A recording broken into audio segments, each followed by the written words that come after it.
बिस्मिल्लाहिर्रहमानिर्रहीम। Dear students, mathematics 9th class exercise 1.3 का question number 7 आज हमने सॉल्व करना है। हमें गिवन क्या है? Given that 2 times of matrix, और वो मैट्रिक्स ऐसा है जिसकी एंट्रीज हैं 2 4 -3 ए और प्लस हो रहा है 3 times of matrix 1 B 8 -4 is equal to के बाद भी एक मैट्रिक्स है जिसकी एंट्रीज है 7 10 18 1। तो लेफ़्ट और राइट 2 मैट्रिसेस दिए गए हैं जिनमें इक्वल टू का साइन जो है वो यूज़ किया गया है। यानी इक्वलिटी ऑफ मैट्रिसेस का रूल यूज़ करके हमने इस क्वेश्चन में ए और बी की ऐसी वैल्यूज़ फाइंड आउट करनी है कि यहाँ ए की वैल्यू पुट कर दें और यहाँ बी की वैल्यू पुट कर दें, और फिर जब हम इन दोनों मैट्रिक्स को सॉल्व करें तो हमारे पास इस मैट्रिक्स की इक्वल आंसर आ जाए। यानी फर्स्ट एंट्री यहाँ 7 है तो लेफ़्ट साइड पे भी मैट्रिक्स की फर्स्ट एंट्री 7 बन जाए फर्स्ट रो की, और यहाँ फर्स्ट रो की सेकंड एंट्री 10 है तो यहाँ भी फर्स्ट रो की सेकंड एंट्री 10 बन जाए।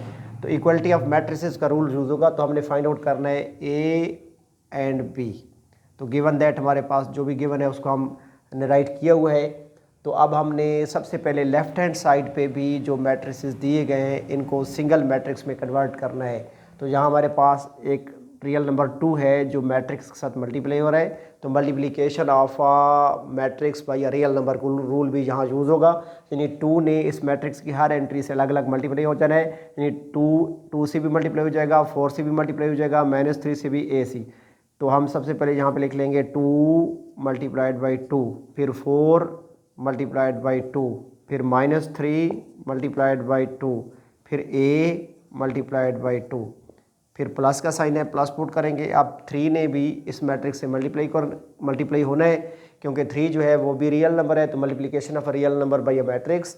तो यहाँ भी हम हर एंट्री को अलग अलग 3 से मल्टीप्लाई कर देंगे। 1 multiplied by 3, B multiplied by 3, 8 multiplied by 3, -4 multiplied by 3 is equal to के बाद जो मैट्रिक्स है उसको भी टेक डाउन कर लेंगे 7 10 18 1। एक मैट्रिक्स इक्वेशन गिवन है और हमने ए और बी की ऐसी वैल्यूज़ फाइंड आउट करनी है कि जो आंसर लेफ्ट पे है वही आंसर राइट पे आ जाए।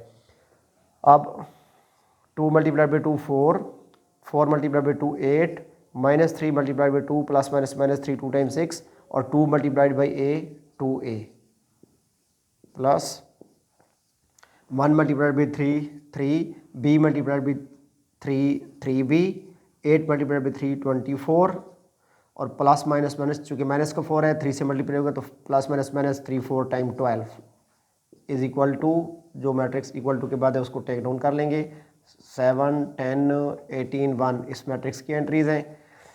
अब between the two matrices addition का साइन है प्लस का साइन है तो हम इनको ऐड कर देंगे। तो 4 + 3 कॉरस्पॉन्डिंग एंट्रीज ने ऐड होना है। रो की फर्स्ट एंट्री में रो की फर्स्ट एंट्री ऐड होगी, रो की सेकंड एंट्री में रो की सेकंड एंट्री ऐड होगी। तो 4 + 3 8 + 3b, -6 + 24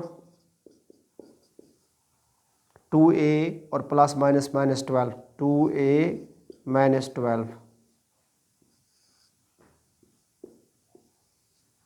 7 10 18 1।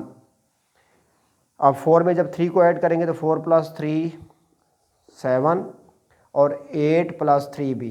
अक्सर बच्चे यहाँ गलती कर जाते हैं, वो 8 + 3b को 11b लिख लेते हैं, जबकि यहाँ अगर हमारे पास होता 8b + 3b तब हम इसको लिखते 11b, क्योंकि like terms can be added, और लाइक टर्म्स वो होती हैं जिनके बेस और एक्सपोनेंट सेम हो। यहाँ बेस b और एक्सपोनेंट 1 है, यहाँ बेस 8 और एक्सपोनेंट 1 है, तो ये लाइक टर्म्स नहीं है, इसलिए can not be added, add नहीं हो सकती। अक्सर बच्चे यहाँ पे मिस्टेक कर जाते हैं, 8 + 3b को वो 11b लिख देते हैं, जबकि अगर 8 के साथ b होता तब ये 11b बन जाता। तो इसको हम टेक डाउन कर लेंगे 8 + 3b। जैसे 3 डोर्स में 5 फैंस ऐड नहीं हो सकते, लाइक टर्म्स नहीं है, डोर और फैंस दोनों अलग अलग ऑब्जेक्ट्स हैं, ऐड नहीं हो सकते। इसी तरीके से like terms can be added can be subtracted. अच्छा, यहाँ पे हमारे पास प्लस का 24 है और माइनस का 6 है, तो यहाँ ये लाइक टर्म्स हैं, कांस्टेंट हैं, ऐड हो जाएंगे। 24 में से 6 माइनस किया 18, क्योंकि एक टर्म प्लस किया एक माइनस किया है, तो ग्रेटर में से स्मॉलर अमाउंट को माइनस करेंगे और आंसर में साइन ग्रेटर अमाउंट वाला पुट करेंगे। यहाँ भी 2a में से माइनस नहीं हो सकता 12, क्योंकि 12 के साथ a होता तो तब हम इसको सब्ट्रैक्ट कर लेते जैसे है वैसे ही लिखेंगे। 2a - 12 is equal to 7, 10, 18, 1। अब अगर आप गौर से देखें तो जब हमने कुछ स्टेप्स के थ्रू इस क्वेश्चन को सॉल्व किया तो हमारे पास जो लेफ्ट हैंड साइड पे 2 मैट्रिसेस थे, प्रोसेस के बाद हमारे पास वो सिंगल मैट्रिक्स बन गया और इक्वल टू का साइन है। इक्वलिटी ऑफ मैट्रिसेस का रूल हमने पढ़ा था प्रीवियस एक्सरसाइज में 1.1 में हमने पढ़ा था, और इस टाइप का क्वेश्चन हमने 1.1 में किया था, क्वेश्चन नंबर 3, उसी से रिलेटेड है ये क्वेश्चन। 2 मैट्रिसेस उस वक्त इक्वल होते हैं, नंबर 1 जब उनके ऑर्डर सेम हो, नंबर 2 जब उनकी कॉरस्पॉन्डिंग एंट्रीज इक्वल हो। तो सबसे पहले हम लेफ्ट और राइट के ऑर्डर चेक कर लेते हैं। लेफ्ट साइड पे जो मैट्रिक्स राइट किए गए हैं उसका ऑर्डर है 2/2, इसमें 2 रोज हैं और 2 कॉलम्स हैं। राइट पे जो मैट्रिक्स है उसके भी ऑर्डर है 2/2, क्योंकि इसकी 2 रोज हैं और 2 कॉलम्स हैं, तो ऑर्डर सेम है, इक्वल टू का साइन दिया गया है, तो हर सूरत में कॉरस्पॉन्डिंग एंट्रीज इसकी इक्वल होंगी ही होंगी। तो यहाँ पे हम लिखेंगे बाई इक्वलिटी ऑफ मैट्रिसेस, यानी हम उसको बताएंगे कि इक्वलिटी ऑफ मैट्रिसेस के रूल के थ्रू हम कॉरस्पॉन्डिंग एंट्रीज को इक्वल लिख रहे हैं, by equality of matrices. Matrices की इक्वलिटी के रूल के मुताबिक फर्स्ट एंट्री को फर्स्ट एंट्री की इक्वल होनी चाहिए, 7 की इक्वल है, रो कॉलम की सेकंड एंट्री 18, कॉलम की सेकंड एंट्री 18 की इक्वल है। चूँकि हमने ए और बी फाइंड आउट करने हैं, तो ये जो 8 + 3b है, रो की फर्स्ट रो की सेकंड एंट्री, ये फर्स्ट रो की सेकंड एंट्री 10 की इक्वल होगा। इसे हमने मैट्रिक्स से बाहर निकाल के इक्वेशन फॉर्म में राइट कर लेना है, 8 + 3b = 10, इक्वेशन नंबर 1 बना लेंगे। और 2a - 12 जो कि सेकंड रो की सेकंड एंट्री है, तो ये सेकंड रो की सेकंड एंट्री की इक्वल होगी, 2a - 12 1 की इक्वल होगा, 2a - 12 = 1। अब इन बोथ इक्वेशंस को हम सॉल्व करके ए और बी की वैल्यूज फाइंड आउट कर लेंगे। सबसे पहले इक्वेशन नंबर 1 को सॉल्व कर रहे हैं, तो यहाँ हम लिख लेंगे फ्रॉम इक्वेशन नंबर 1।